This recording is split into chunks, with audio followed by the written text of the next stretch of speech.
against him. I'm not surprised that he had no back down in his game, because he is a player that plays with confidence and swag. And it was really cool to see him get the job done, and the emotion at the 18th green with the interview with Amanda, especially for like a really kind of like, Jersey boy. Tough Good to Jersey see a little guy emotion with the gold necklace. You're like, oh, what's going on here? Yeah, sure. that was super cool. The Smiley Show, only on SportsGrid. And Twitter started blowing up that I think it was someone from TSN that was in the arena that was posting this stuff. And I'm sure, like, when they, it's a beer league, so after the first period, when they're all sitting there in the room, I'm sure somebody said, hey, Connor, you're getting lit up on Twitter. We're beating you 4-0. Ha, ha, ha. And he's probably thinking, like, I can't even play a beer league game without you guys, like, saying what the score is. Sports Rage tonight, only on SportsGrid. And I showed you the Heisman odds a week or two ago, and they had Garrett Nussmeier as the second favorite behind Manning. So Brian Kelly's very excited to have Garrett back at school. He is no athlete, in my opinion. You can quote me on that. Like, he is a clumsy white dude, and he sucked. I'm being nice now. Now all of a sudden you're talking about him being great? Oh, slow down there, Coach. Pharrell Coast to Coast, only on SportsGrid. Shohei Ohtani can do something that nobody else in Major League Baseball can do. That means being maybe one of, if not the top 5 best hitters in baseball, and then go on the mound and throw some gems out here. Like, he threw 9 innings so far in his season, which isn't a lot, but that ERA is at 1.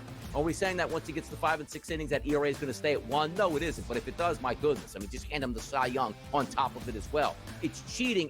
The Early Line, only on SportsGrid.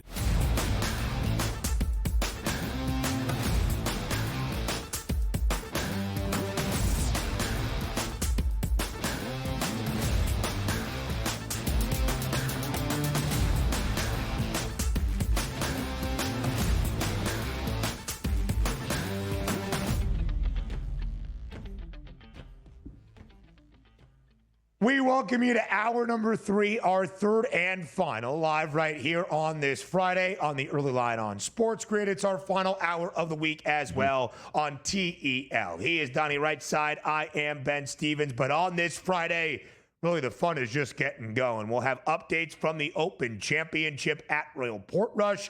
And, of course, from the brilliant baseball mind that is DRS, a full slate breakdown around the bigs as we resume post-All-Star break with a full slate Friday to start the second half. And the prop perspective from TV Tom Vecchio of SportsGrid. You can catch those two guys, by the way. Pro Baseball Today, Sunday morning, 10 a.m. Eastern Time, as they wrap up the weekend sets. Our first full weekend following the All-Star break. I love to see it. Back to 2 hours this week. A little Wimbledon action cut into it. An hour sprint last week. 2 hours to catch up on Sunday. It's the only way to do it as we head off into the second half, unofficial second half of the Major League Baseball season. But a lot to talk about and topics here. Got to get used to it again, Ben. Like, Monday, didn't have to break anything down. Tuesday, not really. Wednesday, not really. Thursday, not really. So I might be a little bit rusty today. Maybe the numbers aren't working out in our process. You get those wonky results tonight for a lot of good pitchers returning back. The bullpens are completely healthy. All the players got blasted drunk for 4 straight days and didn't sleep. Be interesting to see how these players participate tonight on a Friday, huh? Of course, it always is that additional angle of a handicap. First game out of the All-Star break. Is there some rust? Are they a little sluggish? What about the All-Stars, the best players on each club who didn't get all that much of a break, just 2 full days following the festivities, and I'm sure the fun times in Atlanta, Georgia, as DRS just alluded to. But DRS, it's one final time here, right before play resumes today. By the way, early game, day baseball at Wrigley, 2:20 p.m. Eastern time between the hottest team in baseball, the Red Sox, winners of 10 in a row, against the first-place Cubbies in the NL Central, to look at the big picture, right? To reset around MLB. And actually what the eventual goal is for everybody. Winning a World Series. Will it be the reigning World Series champs in the incredibly short favorites to make it 2 straight, the LA Dodgers? Or will it just be somebody else? That was the question to all of you in Fade the Public.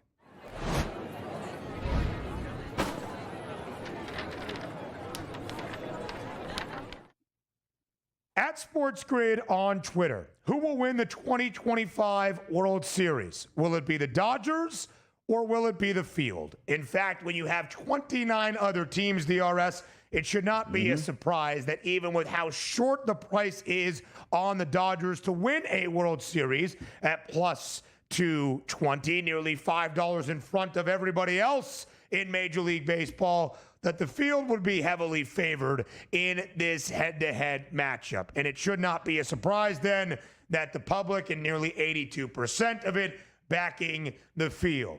That's the way that I voted in the poll, DRS. How about you? Yeah, it's exactly the way I voted, because it's really hard to win a championship, but if you're going to give me everybody else other than the favorite, I'm going to take everybody else, because included in everybody else, the Tigers, the Yankees, the Phillies, the Astros, the Cubs, the Mets, the Blue Jays, the Mariners. It just takes one team to knock off the Dodgers, and the field, you absolutely get that. Now, if we are looking at the price points here, and you see some of the updated numbers, the graphic plus 210, depending on where you're shopping at, probably between plus 200, plus 300 in that realm for the Los Angeles Dodgers. If I look at the Detroit Tigers at a 7-1 price or so, or the Yankees at an 8-1 price, that's certainly the way that I would like to go. So just a simple instance of the public giving us feedback, thinking the same thing. Wait a second, I get everybody else and I just have to leave out the Dodgers? Yeah, because the Dodgers are going to have to win a couple series to win a World Series, and they're going to go up against other teams that are certainly worthy of an opponent. Give me the field, Ben. Absolutely. Absolutely so, DRS. And again, in a match bet, the field with 29 other teams, even the Rockies, haven't been technically eliminated from playoff contention just yet. But as you look around the bigs in the playoff picture, if you've got 12 teams in total, 6 from the AL, 6 from the NL earning a postseason spot, and what that would look like right here, right now, before we resume action post All-Star break, the other 11 teams, I'll take the other 11 for sure. The Dodgers are, I don't know, justified is the right word because of how short the price is, but shorter than everybody else, DRS, yeah, by nearly $5. Baseball's a random sport, and the postseason in October is very different even than our projections or what we are seeing here in the regular season. And the one thing that kind of cracks me up is the Dodgers were a plus 240 price, plus 250 price in the offseason to win a World Series. We balked at that number. We laughed at that number. We gave them all their credit, the World Series champs and the largest payroll in the sport that just kept adding on. Roki Sasaki, Blake Snell, just to name a few, and the expected return that we have seen already in the opening half of the year of Shohei Ohtani on the bump. And yet, come on. It's 162 games and then a new season in October, into early November to win a World Series. And the Dodgers have, at least in some areas, an overall record fallen short of expectations. They might not win 100 games. They were minus 440 to win 100 games at least before this year got underway. And yet, DRS, they have a 5.5 game lead to win the NL West for a 13th time in the last 14 years, despite having a 7-game slide come to a close last Saturday in their final weekend set against the Giants, their longest losing streak since 2017. The Dodgers still have the best record in the National League and only sit a game back of the Detroit Tigers for the best mark in MLB. It is why their price to win a World Series has somehow gotten shorter before the All-Star break and where it stands right now as we return on this Friday. Yeah, because I don't even think we got the best of the Dodgers yet. So if they're healthy in the second half of the season, they're probably going to be better than the first half, which means they're going to have a better opportunity to win a World Series. Understand this, big series on deck this weekend too. Milwaukee Brewers taking on the Los Angeles Dodgers, but like Glasnow's on the mound tonight. It wouldn't it be interesting and see, you know what? Glasnow goes 6 2/3 innings pitched, 9 strikeouts. It comes away with the victory. That's going to bolster your opinion on the Dodgers. Now, granted, it's only one game out, but what happens if Glasnow gets blown up again tonight? Oh, no, we don't trust the starting pitching staff. You're going to get a lot of those instant reaction returns just off these series right out of the All-Star break, and rightfully so, because you're starting to gauge these teams as they head into late August and then late July before you get to August and you get that trade deadline. So for me, the Dodgers do deserve that price point, because what have they shown you that they can't get the job done? maybe you think they weren't as overpowering as they should have been. They still have a multi-game lead in the NL West, and the expectations are that pitching staff that missed so much time in the first half is going to be there in the second half. And it's the Dodgers, endless prospects, trades at the deadline. Oh, we can't afford that, Sal. Yes, the Dodgers can. So we always say, Ben, and me, myself included, April and May, don't judge the Dodgers right now. They're going to be a better team at the trade deadline than they are right now. One thing that I don't know if it necessarily gets lost, but it is a part of the conversation around LA. They won a World Series last year, and Tyler Glasnow was injured. Their starting ace of the World Series was Jack Flaherty. Yes, Yoshi Yamamoto was there and pretty solid throughout that postseason run, but they didn't have Shohei Ohtani on the bump throughout that playoff run as well. You've got Ohtani back. We expect at a certain point the additions to the starting staff this offseason.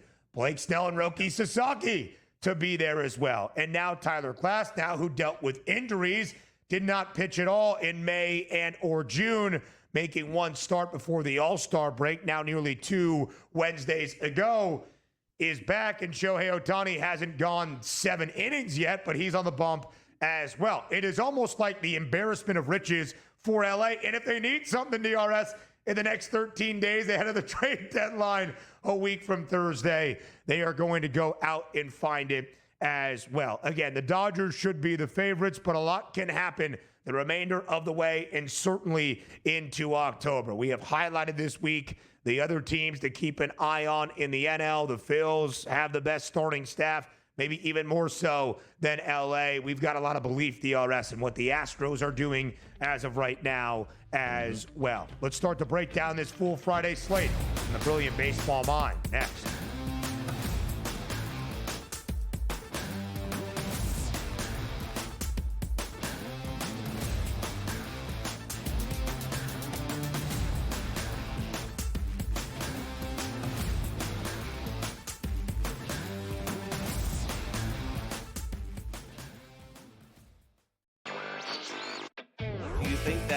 There's a possibility that we could be looking at DeBoer wondering if he's the long-term answer at coach for the Tide? I'm starting to feel like Alabama, I can't believe I'm saying this, Craig, is a sleeper.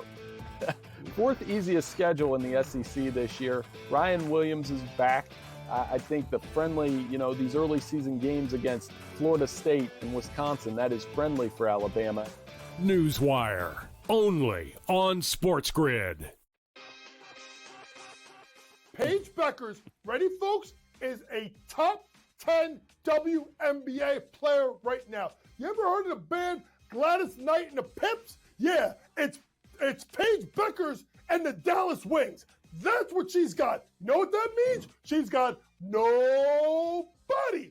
Enrique Wumwale has been awful this year. I don't know if she wants to play there or not. Game time decisions, only on SportsGrid. Her ability to defend, shoot the 3, rebound, pass the ball, and on a team that is awful. Right now, training to get the #1 overall pick if they win the WNBA lottery. Possibly to draft her buddy AZ Fudd, maybe. But when you look at Paige Beckers is a top 10 player in the WNBA. Betting above the rim, only on SportsGrid. Obviously, he didn't do great in the last 2 majors, and we're going home here. We're going to Northern Ireland, Royal Portage. This is Rory's the reason why we're going here. Got off to a rough start, throwing his tee shot out of bounds back in 2019. I think he'll be ready. Not yet ready to call him the winner. I still have a couple of days before I do that, but it is a home game for him. And as you saw, based on this weekend, he is playing well. In-game live, only on SportsGrid.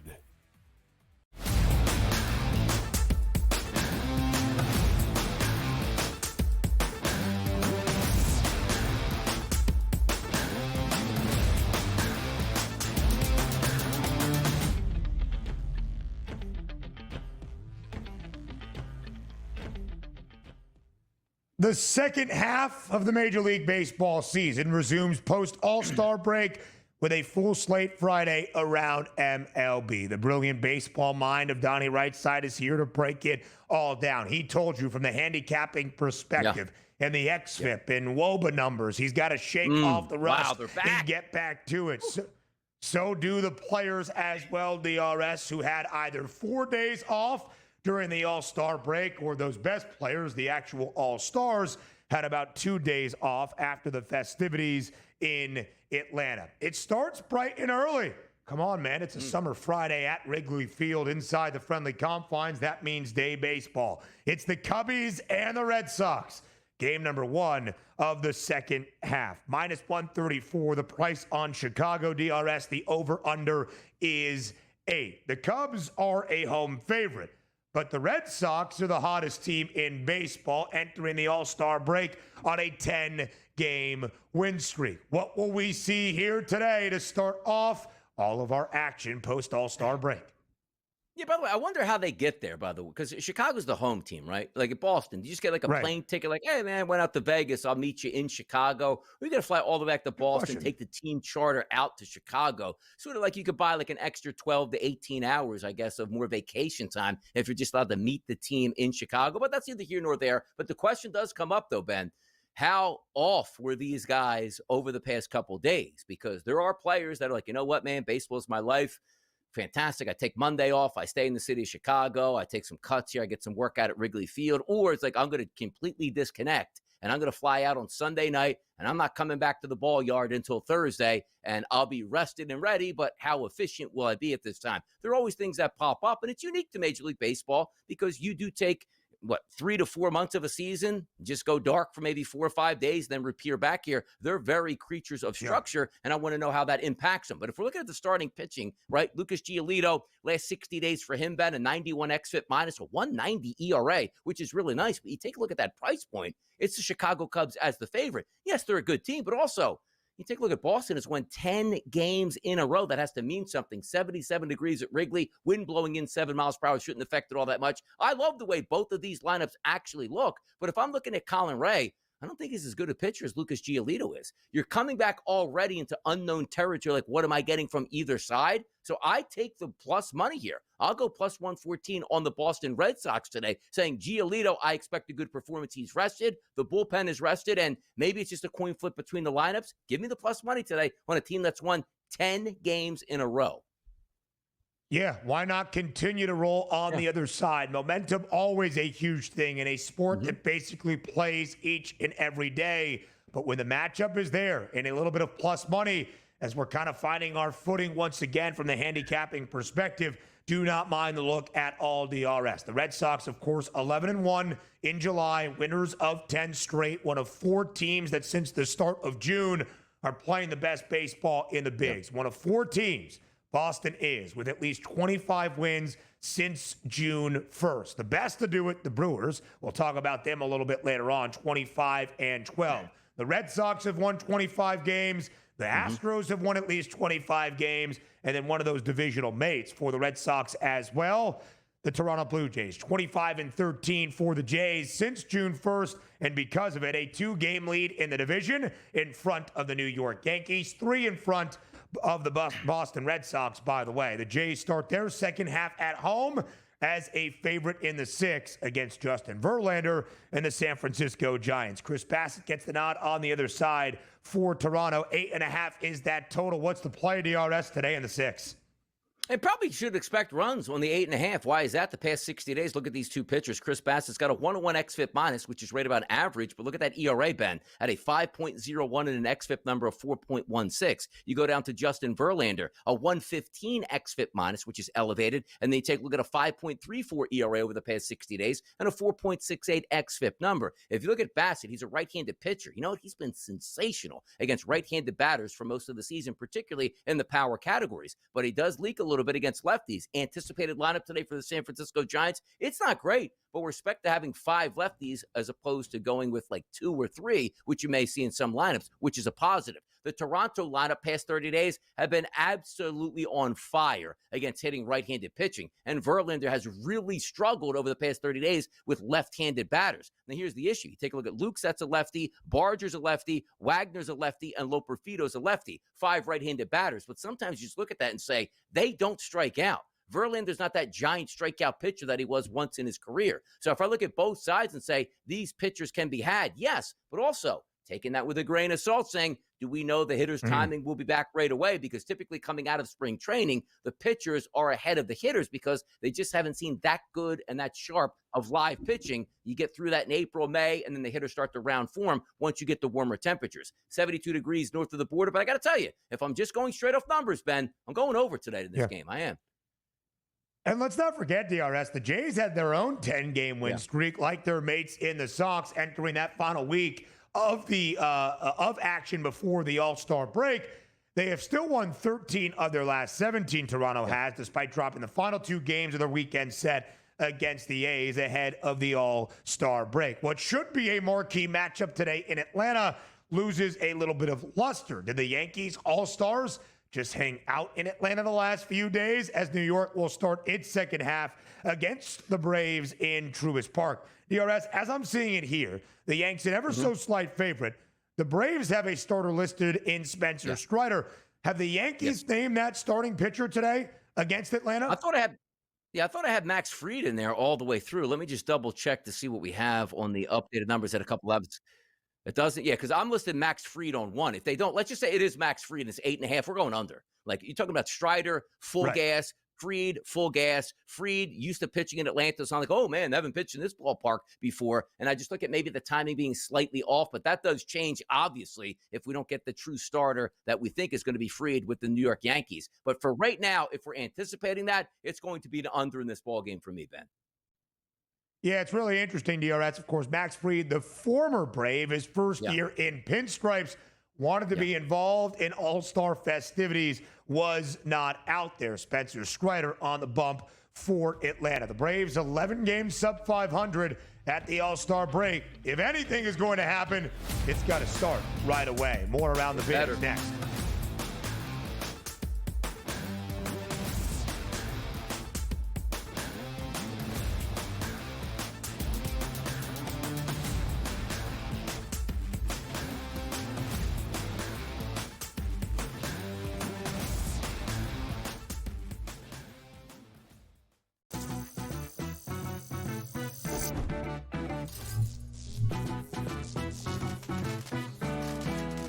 New to casinos and not sure what to play? Well, try Blackjack first. It has a lower house advantage compared to other table games, making it especially player-friendly. Now, go get lucky. See you in Las Vegas. Let's get lucky.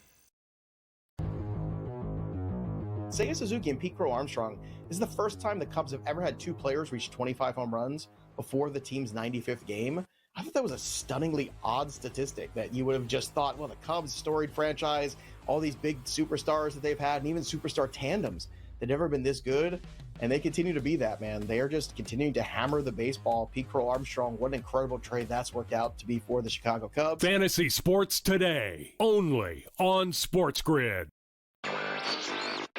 Online casino expansion in the U.S. is extremely slow, a lot slower than I think we all would have thought, 5 years ago as sports betting took off. But you're going to start to see, I think, next year, a few more states kind of trickle into this. On top of Maine, you had Illinois kind of talk about it. Governor J.B. Pritzker pitched it as an idea to help cut down the budget deficit. Of course, we've got a weird tax fallout there. Newswire, only on SportsGrid. There are better opportunities out there for LeBron than the Lakers if this is how the Lakers are going to operate. They really put Milwaukee as bad. I had to put my glasses on. Giannis may not be there. I'll tell you for now. New York! Betting above the rim, only on SportsGrid.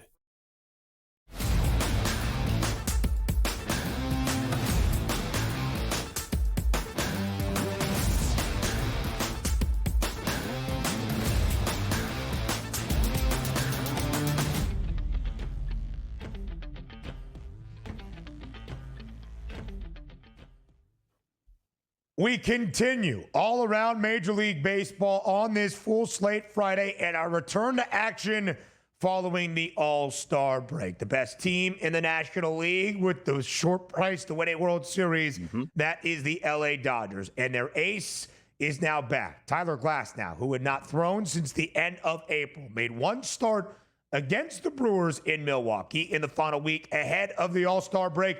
Pretty good DRS, 5 innings of work against the Brew Crew. The Dodgers did lose that game, though, in extra innings. In fact, the Dodgers lost every game against the Brewers in the final week ahead of the All-Star break in Milwaukee. In fact, it is part of the 7-game win streak Milwaukee rides into the All-Star break and now on the other side of it. However, the odds makers expecting that win streak to be snapped tonight.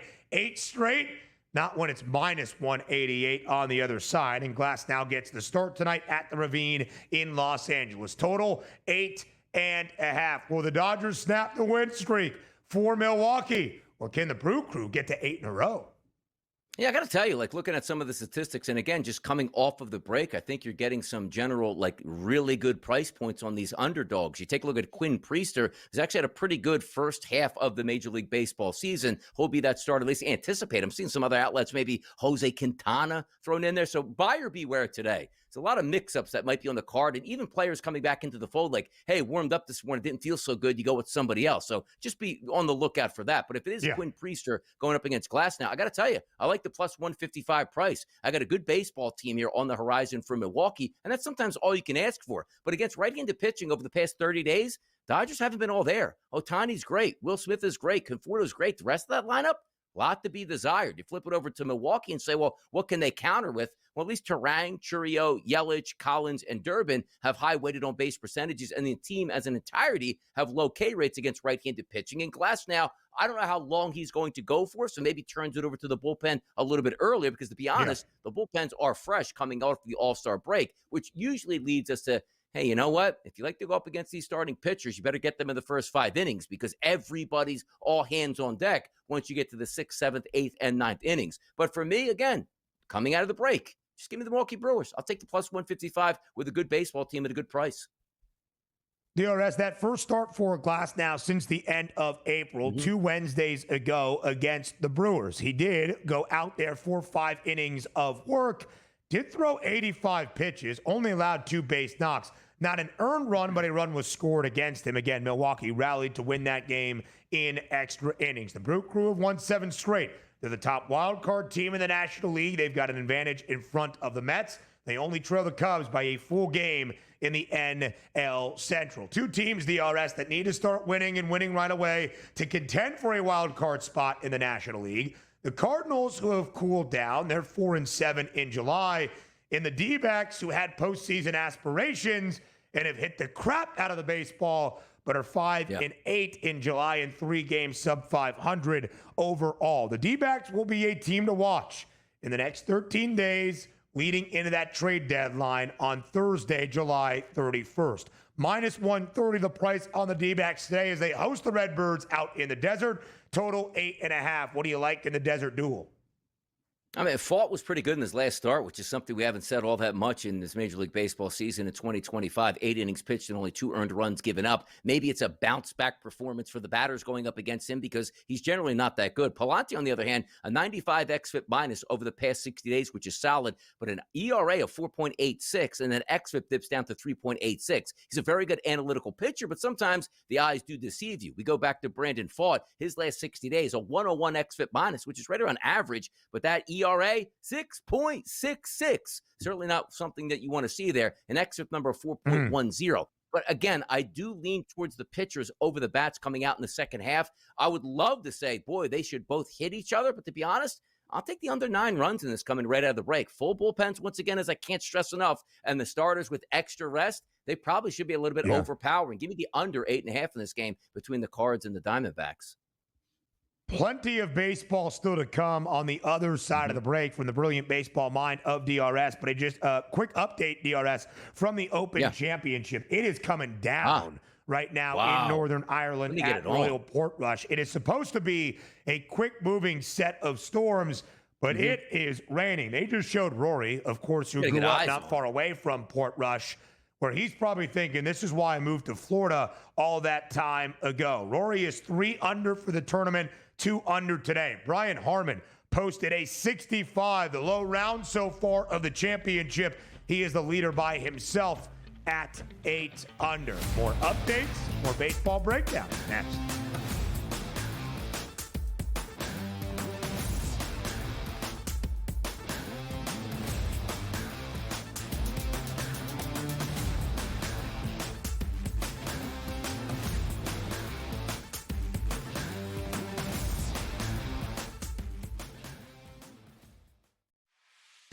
His run in Salt Lake is over. But, you know, obviously the intimidation of a guy that's been around that long in Gundy and in this guy, if you look at their cases, they're very similar. It's been going on forever, right? And it's time for a change, I think, in Stillwater and in Salt Lake. I got to be honest with you. And believe me, if they lose again, they're going to get rid of him. Pharrell Coast to Coast, only on SportsGrid. The best white American prospect since Larry Bird. And think about how Larry Bird kind of came in Magic and transcended the game. We've talked about for a long time, LeBron's towards the end. You know, KD's towards the end. Steph Curry's towards the end. Who is going to be the American face of basketball? Betting above the rim, only on SportsGrid. The two guys that can do it all. Too much electricity this morning. This is a good time. We're having a lot of fun. I had to do a triple take. Ka-ching! Why? Because of parity. I didn't mean to offend. Yeah, it's not going to happen. Load management is a dirty word. Let him rip. You know what? Circumstances provide the results. What? How do you do this once? Oh, Donnie, you got such a good show there. A network that is booming. The Early Line, only on SportsGrid.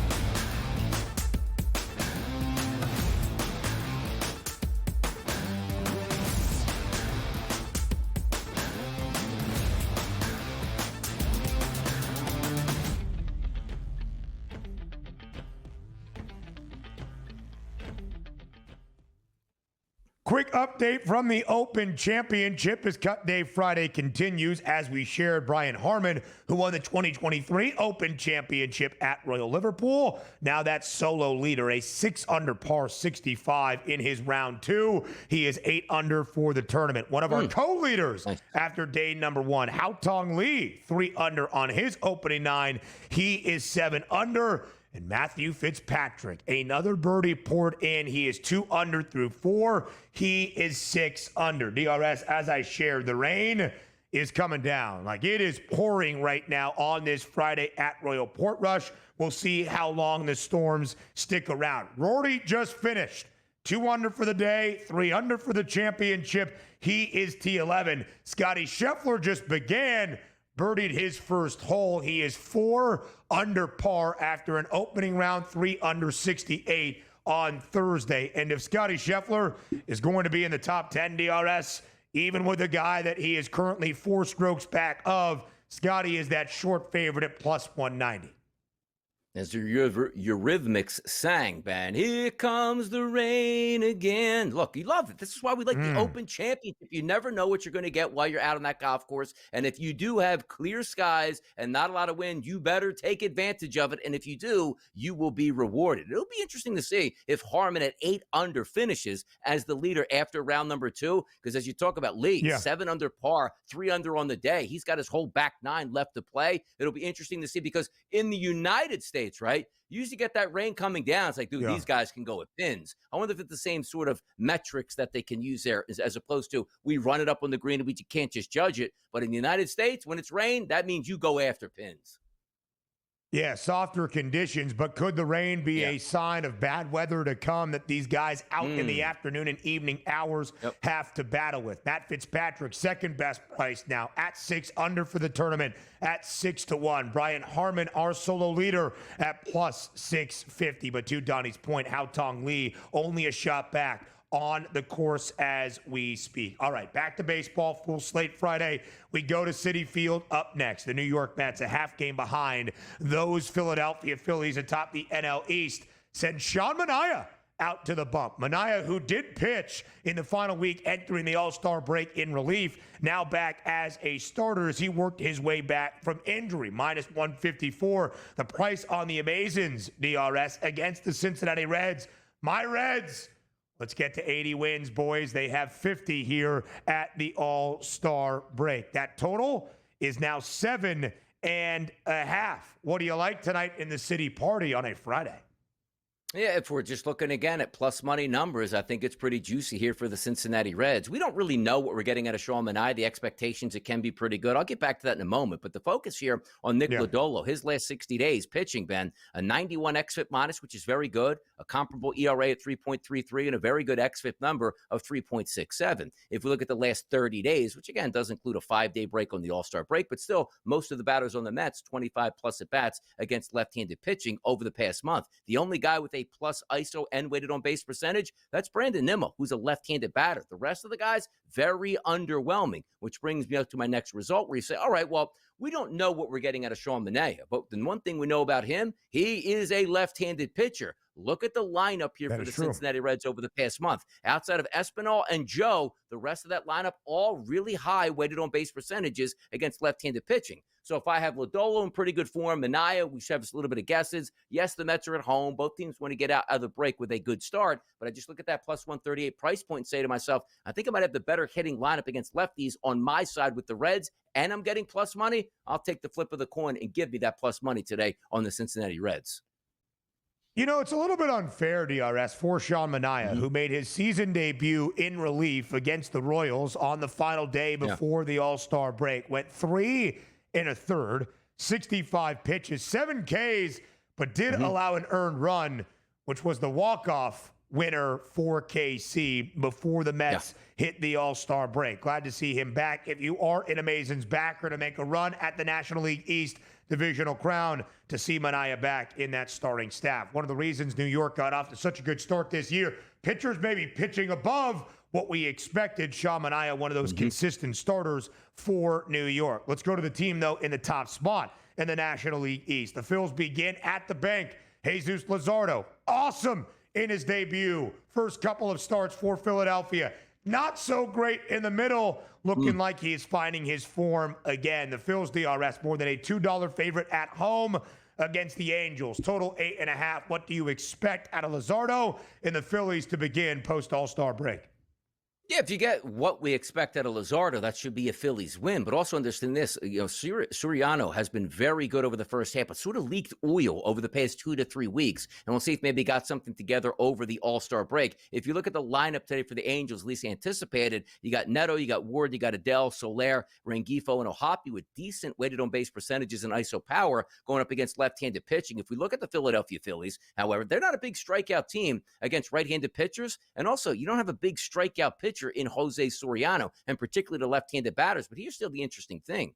Last 118 batters, at least if we're looking at ISO power number against, it's an 0.99. Weighted on base percentage of a 300. And you look at the Phillies, again, who have been all for the hottest team going into the break, at least offensively. Right. I say to myself, I see the 8.5, 82 degrees, light wind blowing in from left field. Usually this is the type of game like, I'm going to take a flyer with an over because it's Citizens Bank Park. They're not overly dominant pitchers, but I think the batters will be slightly behind. I'll go under 8.5 in that game tonight, where hopefully for me as a Phillies fan, it's a 4-1 nice victory, not a 4-1 loss and a frustrating loss because, the bats can't hit again. Pitchers above hitters, at least coming right out of the All-Star break for me, Ben. Common theme. It's been a little bit of good DRS and then a little bit of very bad for Luzardo this year. He is 8-5, good, with a 4.14 ERA. Not so good. In his first 11 starts, he allowed a total of 16 earned runs. Then in his next 2 to finish out May, and his first in June, a total of 20 earned in just 2 starts, but a couple of those outings right before the All-Star break. In fact, his final one against the Giants in San Francisco, 7 innings of shutout work, striking out 7 and only allowing 3 base knocks. The Phillies maintain that half-game lead atop the National League East. They are the favorites at -185 to win the division. Speaking of divisions, a divisional duel and an important one to start things off post-All-Star break. It's the Astros and the Mariners tonight in Seattle. Luis Castillo gets the start for the M's. -134 is that price in favor of the Mariners at home. But Houston DRS, despite a bad week entering the All-Star break, dropping 5 of 6, still hold a 5-game advantage over the Mariners. A critical divisional duel right out of the break. How does it start? Yeah, if I'm reading these statistics correctly here, Brandon Walter, the number 1 xFIP minus pitcher on the card today based over the past 60 days for Major League Baseball. 70 xFIP minus, an ERA that is close to 4, but the xFIP is a 2.91. Why is that? He's a decent strikeout pitcher, but over his last 96 batters, Ben, he's walked 1 of those. Over his last 165 batters he's faced, he's walked 2 of those guys combined. So if you're not giving out the free passes, you better start hitting. And this isn't a great hitting lineup for the Mariners, particularly against left-handed pitching. If J.P. Crawford, Julio Rodriguez have struggled. Now, granted, Cal Raleigh hits anybody. Rosarania looks great. Mitch Garver looks great. The rest of that lineup, not so much. So theme again. Let's stick to it here. +110 price on Houston. I'll go once again with the underdog in Seattle. I like it, DRS. A lot of plus money to be had today. Yeah. How about in Texas? Well, neither side really posting plus money at the moment. The Tigers and Reese Olson, -106. The Rangers and Patrick Corbin, now -110. Basically a pick'em in this Texas tussle. Detroit trying to snap a 4-game slide and finally get to win 60. Will they do it tonight? Yeah, I guess, look, and that's the price point that we're looking at. Hey, Detroit's going to snap out of it. Will they at this point here? The lineup looks good on both sides. Maybe we'll go with a fade of the pitchers in this game and say, I don't know if I want to take a side on this true coin flip, but maybe we get some runs. I like both of the lineups the way they appear against these pitchers. 8.5 that total. The Rangers offense on the rise. Tom Vecchio next.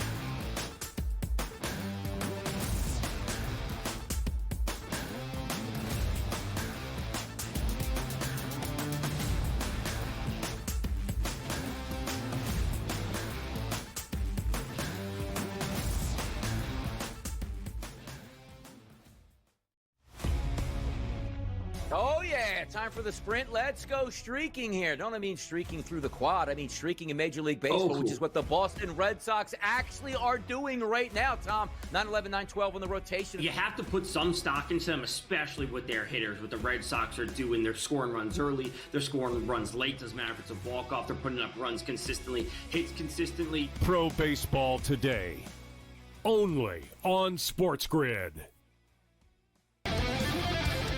How are you going to compete against a guy with 15 entries? A lot of the guys that won Survivor at the Circa, because since I'm there every single year for contest weekend, one guy won it all with 1 entry. And the truth is, he told me that he maxed out his entries the next year because he had the money to do it, and it was a brain.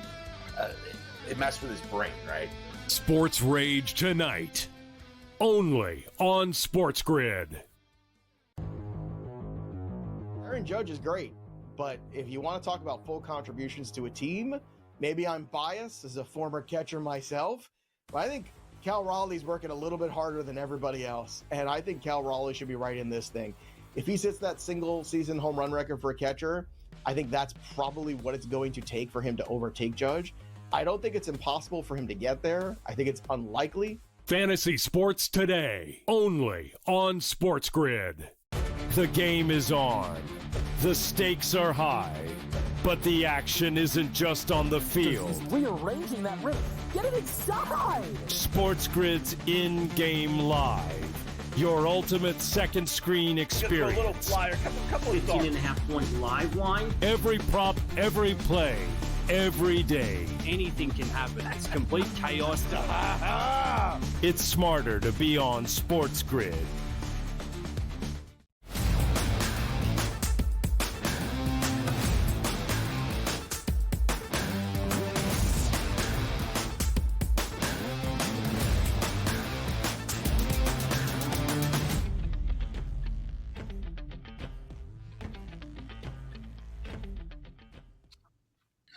TV Tom Vecchio of SportsGrid joins us here as we resume action in Major League Baseball on this full slate Friday. We'll ask some of those big picture questions before the second half post All-Star break fully begins in just about 3.5 hours inside the friendly confines of Wrigley Field. And of course, get some prop perspective plays on this Friday slate as well. Vecchio, as always, we appreciate the time. Thanks for being here to set the weekend stage around MLB.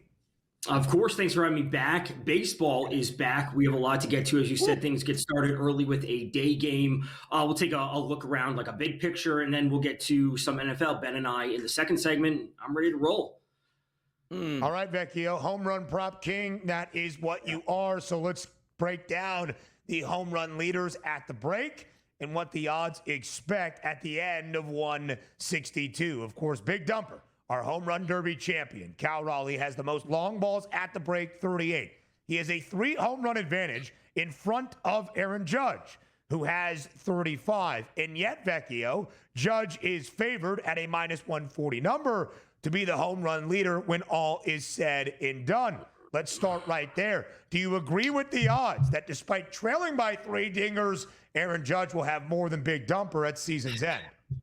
I think that's the odds. I agree with the odds from a perspective of like what the theoretical upside is, especially if you're just simply based on the ballparks, right? Obviously, we know that Yankee Stadium is a far better hitter's park compared to T-Mobile with Cal Raleigh. So I understand that. I will say those odds there at least are interesting when it comes to Ohtani. I'm just thinking this on the fly. At plus 650, if he were to lead the league in home runs, he probably would be in a spot to win NL MVP. And his NL MVP odds right now are -800. So effectively, if Ohtani does lead the league in home runs, you are getting essentially an MVP price at plus 650 rather than -800. So I at least find that interesting as of now.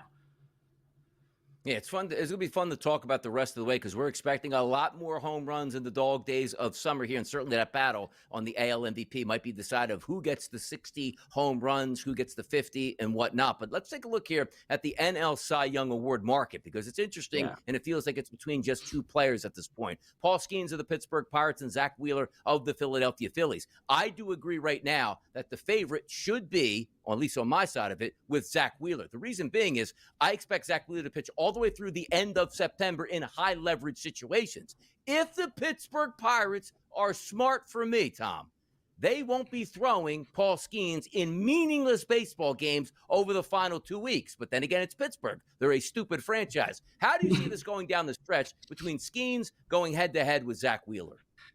Yeah, I've been talking about Zach Wheeler at plus money for quite a while now, dating back over a month, going on with Craig Mish, talking about like, hey, like Wheeler at plus money is a great option right now. So when it's all said and done, we are looking at Wheeler, who has more strikeouts compared to Skeens. Obviously, the record is not something that we're going to be talking about. The ERA is just barely different. The xFIP, the WAR is essentially tied across the board. But if you had a chance to grab Wheeler at plus money, that's great to have. And there is a point that I do think the Pirates should be scaling back Paul Skeens when it's all said and done. Yeah, there's a thing that he may want to go out there and set records for the most strikeouts in the first 2 years of a career, whatever it might be. But this really comes down to effectiveness overall from the team. And I think we are getting it from Wheeler, and there's a reason to back him in terms of winning the award at this point.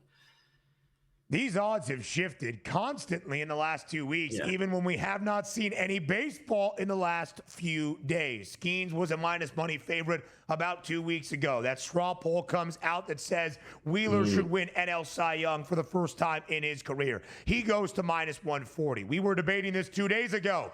It was -125 on the Phillies, Ace, and -105 for Skeens. Now that same price at -110. Still do believe you are getting value on Wheeler because as the season plays out post All-Star break, I believe that price will be stronger and stronger as Philadelphia are playing in actual games that matter. All right, Vecchio, big picture question for you here. World Series odds. The Dodgers have a drastically short price, as has been the case all year long. Shorter now than it was on opening day. They've got the best record in the National League, best record in MLB.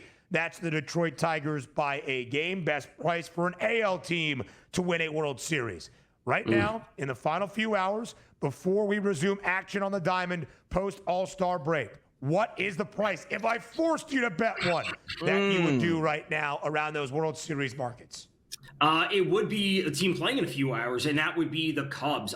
If things break favorably for the Cubs, you can say it's about any team, the Cubs, the Mets, whatever it might be. If things break favorably for the Cubs, getting them at 12-1, where they could, I want to say, essentially get past one of the Mets or the Phillies for free, because maybe those teams are on the other side of the bracket and they only have to play one of them before they have to play the Dodgers theoretically in the NLCS. So if things break favorably, the Cubs are in a great spot. They have a great team. I expect them to make moves to bolster their team overall, hopefully from a pitching perspective.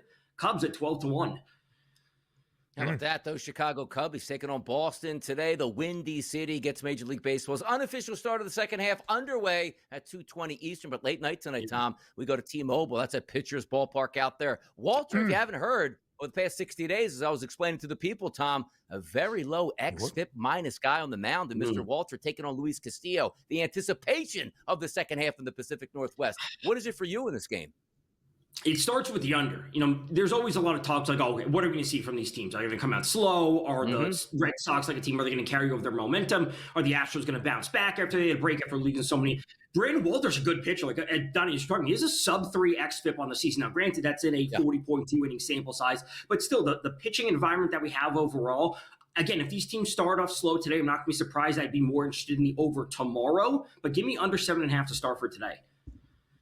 Big Dumpers price, by the way. Cal Raleigh, our home run leader, plus 240 to hit his 39th dinger of the season. It will be interesting, Vecchio, and part of the reason we see Aaron Judge booked as a favorite, not only the ballpark he plays in the Bronx and the other ones he will play in the American League East. The Mariners have more home games down the stretch than they do road games, which, of course, will impact Raleigh in his chase to be the home run leader this year. DRS, we got to send you on your way to Moneyline, my friend. Have a great weekend. You'll see Vecchio on Sunday. What a week it's been, man. What a week. We made it through. The horizon is there. The easy. Ben's on autopilot already. See you boys after the Super Bowl. Disavow.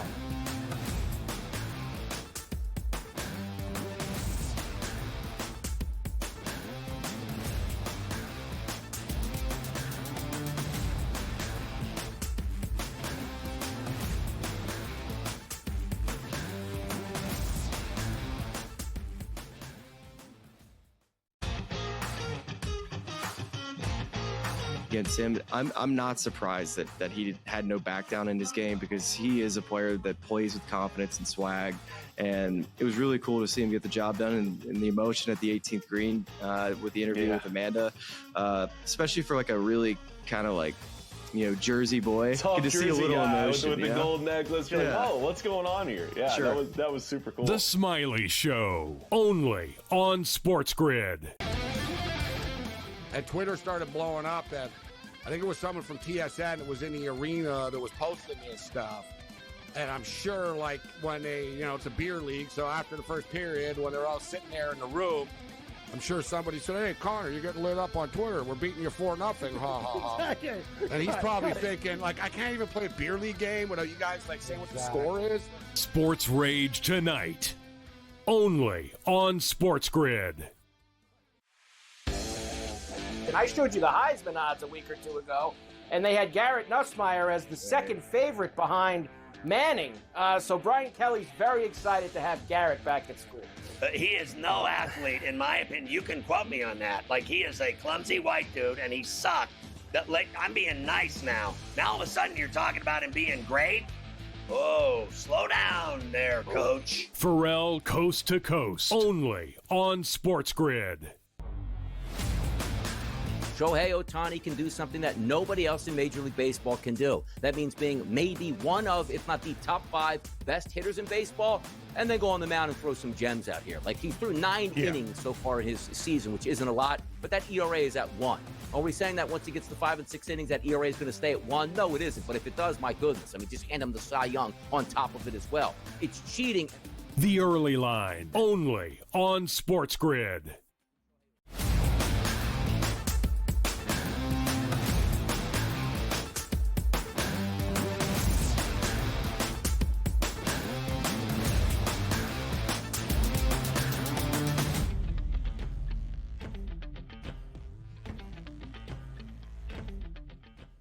A full slate Friday as Major League Baseball returns post All-Star break and a divisional duel starting in Tampa between the Rays and the Orioles. Mashed in the All-Star week, Vecchio, was news about Tampa that if, and it's an if at this moment, the Rays make the postseason, they have been granted permission to host playoff games at the AAA stadium that is George Steinbrenner Field. That's interesting. The Rays are only a game and a half back of the third and final AL wildcard spot, trailing the Seattle Mariners. They take on their divisional foes today in the Baltimore Orioles, who were the most disappointing team in the American League in the opening half. The O's had the second best price to win the pennant before the year. Now they are well below 500. However, Baltimore, since the beginning of June, sixth best record in baseball. 22-16. They are looking ever so slightly better, but still, again, well below 500 in the cellar of the AL East. 43-52. The Rays a slight favorite at home tonight against Baltimore and Charlie Morton. What do you like? Well, when it comes to the Rays playing the postseason potentially there, that obviously opens up the conversation for a lot of different things. However, when it comes to today, Charlie Morton, his name has come up in a number of different trade discussions. He was linked to the Red Sox in some capacity, and this is something that we're going to have to focus on between now and the trade deadline in just a couple weeks. So I like Charlie Morton under 4.5 strikeouts today. It's at plus 120. I am positioning this solely because we are getting plus money. If there was plus money in the over, I could probably talk myself into that as well, simply because I'm making a play on the odds here, not necessarily what we're getting. Now, Charlie Morton has, in my mind, has been exceeding his strikeout potential. We're dealing with great hitting weather, as we always are in Tampa. It's not a ton of wind blowing out, but it's in the upper 80s. We're going to see some stuff there. I want to tie this back into what I just said about the trade deadline, that if his name is being brought up, there's a chance that the Orioles essentially reel him in and scale him back in terms of the innings if they're going to be using him as a trade asset. Therefore, he won't be going into the 6th or 7th inning on all of these continual starts. And I'm, again, now tie this back into the odds, I'm only doing this because of the plus money. I would not be laying money on under because of all these external factors. Vecchio, you are the jack of all trades. Baseball is back today for a full slate and a full weekend post All-Star break. By this time next week, all 32 clubs will have reported to training camp around the National Football League. This week, though, we have talked about this list a ton, the top 10 quarterback list around the NFL. Not done by sports media personalities, done by execs and coaches and scouts around the NFL. Here is the list. You have seen it a ton on the early line. Vecchio, listen, controversy sells, right? So let's start with what angers you the most. Where do you most disagree with the top 10 quarterback rankings? So first off, I'm going to say that Jaden Daniels there at 5. I want to buy into it. I just want to see one more year from him, right? One more year out of him. If we're having this conversation next July, I fully expect that he can absolutely be in that 5th spot. Just show me one more year. That's it. Doesn't excite me that much. The Justin Herbert one is unacceptable. That's an unacceptable answer. He's been to the postseason twice in his career. Last year against Houston, terrible. 1 touchdown, 4 interceptions, looked horrible. A couple years ago when they blew that lead against the Jags, he only had 1 touchdown, no interceptions. You could say he didn't play bad, but he also didn't play good in that game, enough to win. To have him over a Super Bowl winning quarterback like Jalen Hurts is an unacceptable answer. I don't care what these execs and anyone has to say about Herbert and his theoretical upside and what he has shown in limited sample sizes. When push comes to shove, he hasn't gotten it done. Having him also ahead of Goff, I have an issue with. Goff has at least proven it. He's won in the playoffs. He's done it.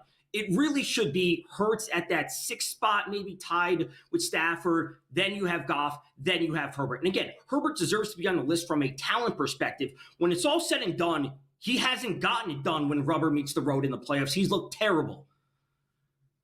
Yeah, it is really true, Vecchio. He is 0-2 in those playoff appearances, and they have been historically and disastrously bad for both Herbert individually and the Bolts as a team. My biggest issue, as you alluded to, was Jalen Hurts at number 9. He is a top 5 quarterback. We just don't have the criteria used by the execs and the scouts and the coaches. Is it individual performance? Is it pure pocket passer? Is it production through the air?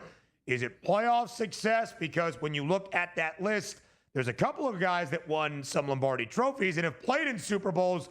Nobody more recently than Jalen Hurts, who is one of 2 active quarterbacks to get the better of Patrick Mahomes in a playoff game, the other being Joe Burrow. Vecchio, I love the heat. to end out this week here on a Friday. We appreciate the time. As always, my man, have a great weekend. We'll see you on Sunday, 10 a.m. Eastern on Pro Baseball Today. Pro Baseball Today back for 2 hours this week, going through, obviously, the entire slate and getting ready for the second half of the season. Love it, Vecchio. Have a blast. That does it for us as well. To all of you, have a great weekend. We'll talk Monday.